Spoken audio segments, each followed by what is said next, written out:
अस्सलाम वालेकुम viewers, welcome back to my channel stitching and life hacks. तो आज आपके लिए मैं बहुत ही एक अच्छी सी शेयरिंग लेकर आई जो कि बहुत ही इजी रहेगी आपके लिए समझना भी और उसको बनाना भी। तो ये है जो प्लाज़ो था, मैंने इसको ट्राई किया पहले पेपर पे, तो इसका पैटर्न ड्रॉ किया और उसके बाद इसको कट किया और इसी पैटर्न को फिर मैंने अपने कपड़ों पे अप्लाई किया और बहुत ही अच्छा रहा था। तो मैंने कहा चलो मैं आपके साथ भी शेयर करूं, तो कागज़ पे कटिंग इजीली इसकी समझ आ जाएगी आपको। फिर उसके बाद आप होपफुली आराम से इसको अपने ट्राउज़र पे जो फैब्रिक है उस पर आप इसको ट्रेस करके इसकी आप कटिंग कर सकते हैं। उसके लिए आप सबसे पहले जो आपका स्ट्रेट कपड़े होंगे उसको आपने क्या करना है, लेंथ वाइज जो है इसको फ़ोल्ड करना है और जितनी आपने लेंथ रखनी है उतना ही आपने इस कपड़े को डबल करके फ़ोल्ड कर लेना है। अभी फ़िलहाल पेपर पे मैंने इसको मैक्सिमम जो है वो जितना था मैंने फ़ोल्ड कर लिया है। अब नेक्स्ट स्टेप हमने क्या करना है कि यही इसी पे फ्रंट भी बनेगा और हाफ पे इसका बैक बनेगा। तो मैंने इसका सबसे पहले जो आपने अपनी ट्राउज़र है या आप प्लाज़ो बना रहे हैं उसकी सबसे पहले आपने विड्थ भी मेयर कर लेनी है और उसके बाद उसका आसन भी आपने मेयर कर लेना है। विड्थ जितनी है उस दर आपने वहाँ पे निशान लगा लेना है जितनी आपने विड्थ रखनी है और उसका मिड पॉइंट जो है वो भी आपने वहाँ पे भी निशान लगा लेना है। मिड पॉइंट पे इसी तरह वेस्ट के पास भी आपने एक और निशान लगाना है और उसके बाद आपने क्या करना है, वेस्ट के लिए आगे और पीछे की मेजरमेंट के लिए 2 इंचेस से आपने जो मिड पॉइंट लगाया है और जो आपका आपने सबसे ज़्यादा जो मैक्सिमम लेंथ थी उससे आपने 2 इंच कम करके आपने वेस्ट के भी 2 पॉइंट्स लगा लेने हैं। इसके बाद सामने की फ़िटिंग के लिए सामने जो नीचे की तरफ थोड़ा सा पार्ट होता है उसके लिए आपने हाफ इंच जो है वो नीचे की तरफ एक डॉट लगाना है और उसी तरह से जहाँ ये मिड पॉइंट था वहाँ पे आपने 1 इंच नीचे जो है वो डॉट लगा लेना है। अब ये जो आपने सामने सबसे पहले नीचे डॉट लगाया था उसको आपने जो सेंटर वाले डॉट से लाइन लगा के मैच कर लेना है और फिर इसको इस फाइनल जो हमारी टोटल जो वेस्ट है हमारे ऊपर बेल्ट के पास से होती है ये वो आ जाएगी हमारी।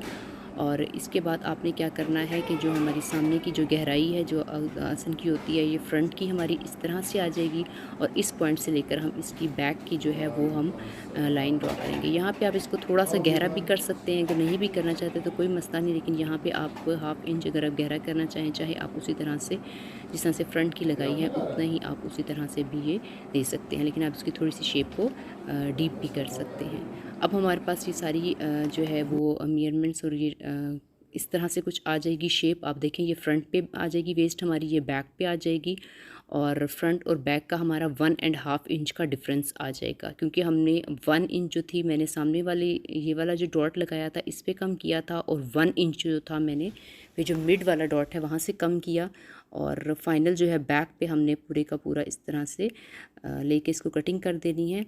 अभी सिर्फ़ और सिर्फ हम ऊपर का पार्ट कट करेंगे, नीचे वाला जो पार्ट है वो हमें इसको कट करने के बाद हम यहाँ पे स्टॉप कर देंगे अपनी कटिंग को। और इसके बाद अब हमने क्या करना है कि जो हमारा सेंटर पॉइंट था वहाँ से हमने इसको फ़ोल्ड कर लेना है। ये जो आगे पीछे की ये वाली जगह होती है ये एक साथ अटैच होनी होती है, तो हमने इसकी शेप जो है वो सेम रखनी है। तो इस वजह से हमने इसको डबल करने के बाद इस पे निशान लगा लेना है और इस पे ये आप पे डिपेंड कर रहा है कि नीज़ के पास से आपने ये गुलाई करनी है और नीचे की तरफ फिर इस तरह से लेकर जाना है। आप चाहें तो इसको बेल बॉटम भी ज़्यादा बना सकते हैं, स्ट्रेट भी बना सकते हैं। तो फ़िलहाल मैंने बिल्कुल मीडियम सा रखा है, ना ज़्यादा इसको बेल शेप दी है ना ही बिल्कुल स्ट्रेट किया है। तो मैंने एक नॉर्मल से जो प्लाज़ो है उसकी इसको शेप दी है। अब मैंने जिस तरह बताया था कि पीछे आप थोड़ा सा डीप ही कट कर सकते हैं, अगर आप नहीं भी करते तो कोई मसला नहीं, लेकिन अगर आप चाहें तो आप इसको थोड़ा सा इस तरह से शेप इसकी मज़ीद जो है वो थोड़ा सा डीप दे सकते हैं, कर सकते हैं। अब ये देखिए ये हमारे पास कुछ आ गई है। प्लाज़ो की कटिंग इसी तरह से फैब्रिक पे भी कटिंग होती है। ये देखें इसके दो जो हैं पीस हैं, जो एक ज़ाहिर है कि एक साइड का और एक दूसरी साइड का। इसकी साइड की स्टिचिंग नहीं होगी, ये बिल्कुल स्ट्रेट इसकी स्टिचिंग होगी। सामने वाला हम स्टिच करेंगे और ये बैक वाला जो है वो स्टिच करेंगे और इसके बाद इसको ओपन करते हुए अगर आपने बेल्ट लगानी है अलग से तो आप अलग से भी लगा सकते हैं, और अगर आपने नहीं लगानी तो आप इसी को 1.5 इंच एक्स्ट्रा रख के उसको फ़ोल्ड करके लगा सकते हैं। ये सारी स्टिचिंग होने के बाद ये जो नीचे का एरिया है हम उसको स्टिच कर लेंगे और हमारा जो है वो ट्राउज़र ये प्लाज़ो सा जो है वो रेडी हो जाएगा। तो मैं आप इसको ज़रा आपको दिखाती हूँ कि इसकी जो शेप जो फ्रंट की और बैक की किस तरह से जब हम ओपन करेंगे तो उसकी बनेगी। ये देखें ये कुछ इस तरह से इसकी शेप बन गई है बैक और फ्रंट की ओपन करके। और इनमें जो है इसमें जो डिफरेंस आया है वो 1.5 इंच का जो है बैक एंड फ्रंट में डिफरेंस आ जाएगा आसन में दोनों के। तो आप देख सकते हैं कि किस तरह से ये दोनों की कटिंग के बाद किस तरह से शेप हो जाएगी। और अब इसके बाद हम क्या करेंगे कि मैं इसी पैटर्न को लेते हुए फैब्रिक पे करूँगी। फुल लेंथ उसी तरह से मेयर कर लूँगी। फुल लेंथ पे मैंने इसको और आसन को मेयर करके पॉइंट लगा लूँगी। और फिर उसके बाद क्या करूँगी कि फुल जितनी आपने मैंने रखी, पहले मैंने मिड पॉइंट्स लगाए हैं और उसके बाद फुल जितनी रखनी है आपने वो वहाँ पे डॉट लगा लेना है। और मिड पॉइंट पे जैसे मैंने हाफ इंच का डिफरेंस दिया था और सामने 1 इंच का डिफरेंस दिया था, उसी तरह से ये 3 इंचज़ का डिफरेंस देते हुए और वेस्ट के पास से 2 इंचज़ के डिफरेंस से मैंने वेस्ट के लिए निशान लगाया और फिर सामने की गहराई की। और इसी तरह से जो बैक का पार्ट है वो थोड़ा सा अंदर डीप शेप किया। ये भी थोड़ा सा आपको पॉइंट्स ऊपर नीचे लग रहे होंगे, लेकिन ये जो पॉइंट्स हैं इनकी लेंथ जो है बिल्कुल सेम ही है। अगर वहाँ से 15 इंच ये नीचे ये डॉट है तो वो डॉट भी 15 इंच नीचे है, क्योंकि हमने नीचे वाला पार्ट जो है वो सेम कट करना है, तो इसलिए हमें ये दोनों पॉइंट्स बराबर रखने पड़ेंगे। तो अब ये देख सकते हैं आप कि इसकी कुछ इस तरह से ये शेप आ जाएगी अभी इस टाइम पे, ये देखें। और अब इस शेप पे मैं इसकी कटिंग कर लूँगी और कटिंग उतनी ही करूँगी जितनी कि मैंने आपको अपने उसमें बताई है पैटर्न में, कि सिर्फ ऊपर वाले पार्ट्स को और जो फ्रंट और बैक की जो आसन है इन दोनों को मैंने कट कर लिया है। और इसके बाद फिर इसको क्या करूँगी, डबल करके अब हमने इसके बाद इसकी जो है बाकी कटिंग वो करनी है।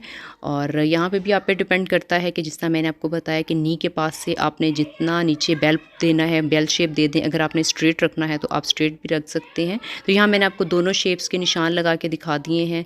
तो मैं जो है वो बिल्कुल एक नॉर्मल सी थोड़ी सी इसके को ज़्यादा बेल शेप नहीं दे रही हूँ, हल्की सी मैंने इसको शेप दे दी है। नीचे के जो अगर जुड़ा हुआ है पार्ट तो उसको भी आप कटिंग करके अलग कर दें। तो ये हमारे पास लुक आ गई है इसकी ट्राउज़र की। ट्राउज़र के लिए मैं ये वाली जो लास्टिक है ये यूज़ कर रही हूँ। लास्टिक मैंने पूरे के पूरे ट्राउज़र में एक साथ डाल दी है और इसमें अलग से सामने फ्रंट का कोई डिफरेंस नहीं रखा। और मैंने इसको जो है अभी जो सिंपल पैंट या ट्राउज़र होते हैं उस तरह से इसको प्रेस किया है। आप चाहें तो इसको नॉर्मल तरीके से भी प्रेस कर सकते हैं, और जिस तरह से ये बीच में सिलाई लाते हुए प्रेस किया था। और आप इसको इस तरह से सीधा करके इसको शलवार की तरह भी प्रेस कर सकते हैं। और आप ये देख सकते हैं कि यहाँ पे अब मेरे पास से 1.5 इंच का डिफरेंस आ गया है। ये डिफरेंस आप अपने ऊपर डिपेंड करता है। अगर आपने जितना भी डिफरेंस आप चाहते हैं, अगर आप ज़्यादा हेल्दी हैं तो ये यहाँ पे ज़्यादा भी आप इसको थोड़ा सा और जो है वो 1 से 2 इंच मज़ीद आप इसको बड़ा कर सकते हैं पीछे वाले को, ताकि वो आप ये कपड़ा जो है वो खींचे ना। ट्राउज़र में सबसे मेन वजह खींचने की यही होती है कि जो बैक और फ्रंट का जब हम बराबर ही आसन कट कर देते हैं तो उसकी वजह से जो है वो हमारा ट्राउज़र बीच में से खींचना शुरू हो जाता है। शलवार की तरह से आप इसको स्ट्रेट बिल्कुल रख के सीधा जैसे सिलाइयों के पास से उस तरह से प्रेस कर सकते हैं। दूसरा मैंने भी इसको जो है वो कुछ इस तरह से प्रेस किया है जैसे ट्राउज़र प्रेस करते हैं। तो दोनों तरह से ये बहुत ही कंफर्टेबल है, बहुत ही इजी है, बनाने में भी और पहनने में भी बहुत ही अच्छा लगता है। तो आई होप कि आपको मेरी ये शेयरिंग पसंद आई होगी। पसंद आई है तो अगर न्यू है मेरे चैनल पे तो सब्सक्राइब कीजिए, कमेंट करके मुझे ज़रूर बताइएगा। तो मिलते हैं नेक्स्ट वीडियो में, तब तक के लिए अल्लाह हाफ़िज़।